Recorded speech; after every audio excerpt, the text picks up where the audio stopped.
Assalamu alaikum. Many other Americans have Muslims in their families or have lived in a Muslim majority country. I know because I am one of them. But my father came from a Kenyan family that includes generations of Muslims. As a boy, I spent several years in Indonesia and heard the call of the azan at the break of dawn. I have known Islam on 3 continents before coming to the region where it was first revealed. That experience guides my conviction. You're absolutely right that John McCain has not talked about my Muslim faith.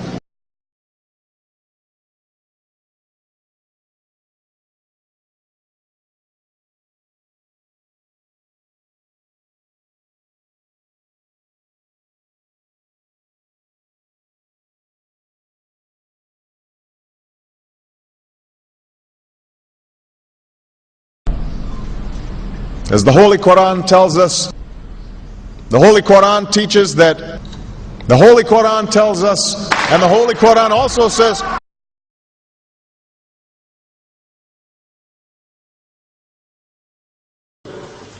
we will convey our deep appreciation for the Islamic faith, which has done so much over the centuries to shape the world. I would like to speak directly to the people and leaders of the Islamic Republic of Iran. Their great and celebrated culture. Over many centuries, your art, your music, literature, and innovation have made the world a better and more beautiful place. We know that you are a great civilization, and your accomplishments have earned the respect of the United States and the world. I also know civilization's debt to Islam. It was Islam at places like Uluzar that carried the light of learning through so many centuries, paving the way for Europe's Renaissance and Enlightenment. It was innovation in Muslim communities that developed the order of algebra, our magnetic compass and tools of navigation, our mastery of pens and printing, our understanding of how disease spreads and how it can be healed. Islamic culture has given us majestic arches and soaring spires, timeless poetry and cherished music, elegant calligraphy, and places of peaceful contemplation. They have fought in our wars, they have served in our government, they have stood for civil rights, they have started businesses, they have taught at our universities, they've excelled in our sports arenas, they've won Nobel Prizes, built our tallest building, and lit the Olympic torch. And when the first Muslim American was recently elected to Congress, he took the oath to defend our Constitution using the same Holy Quran. In ancient times and in our times, Muslim communities have been at the forefront of innovation and education.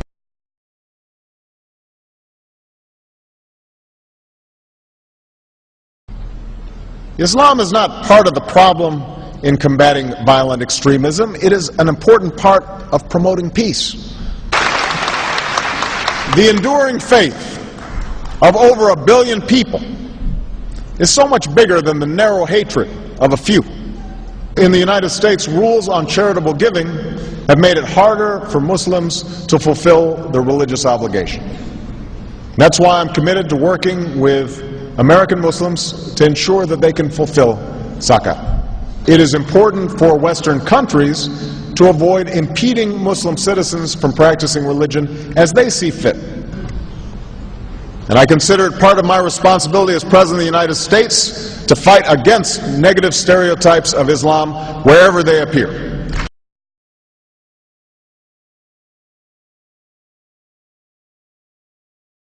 We are no longer a Christian nation. We do not consider ourselves a Christian nation. The United States has been enriched by Muslim Americans. Since our founding, American Muslims have enriched the United States. Islam has always been a part of America's story. There is a mosque in every state in our union, and over 1,200 mosques within our borders. One of the points I want to make is that if you actually took the number of Muslims Americans, we'd be one of the largest Muslim countries in the world. Let there be no doubt, Islam is a part of America.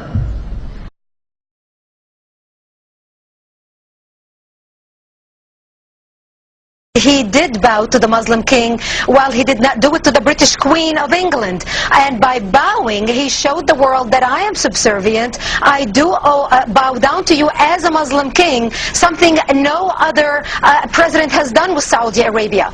The Saudi king is his peer. He is not his subordinate in order to bow for him. And this is exactly what Obama did. Usually it is out of respect that someone would nod his head when bowing to royalty, and the ladies will give curtsy. But Obama went beyond what is required as a head of state and bowed to the Saudi king, and that's unacceptable. It sent the wrong symbol. When you say it sends the wrong signal, what signal do you think it sends? It sent a message that Islam is superior to any other master or king or president in the world, that an American president bowed to a Muslim king.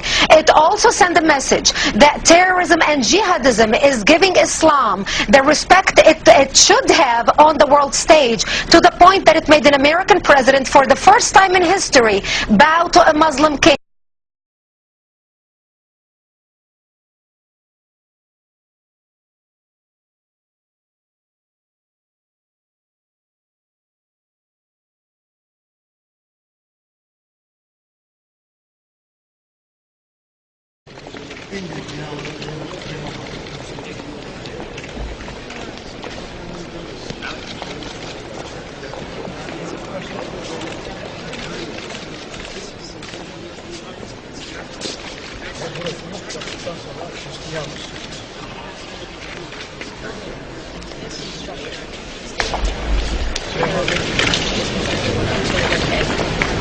And this is a common thought shared by all the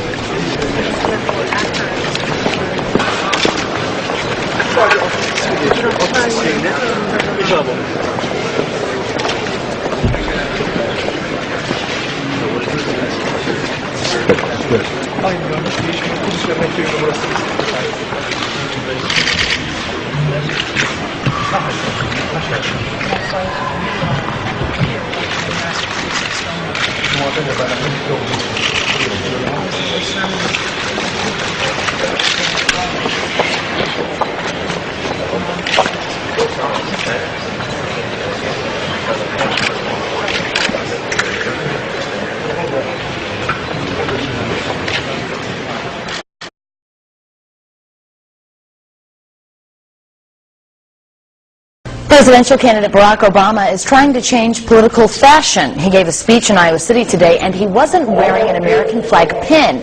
Those pins have become synonymous with politicians since 9/11. Obama says he doesn't like how the pin has come to represent patriotism in America.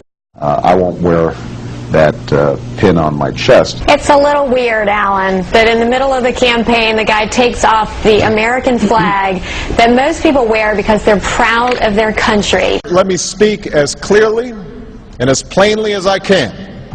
America is not and never will be at war with Islam.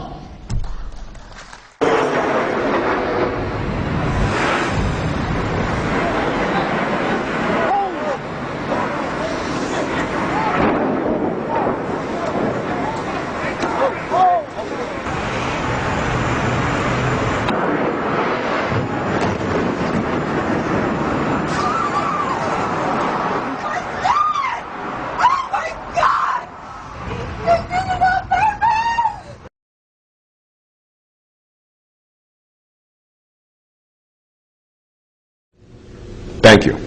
And Eid Shoma Mubarak.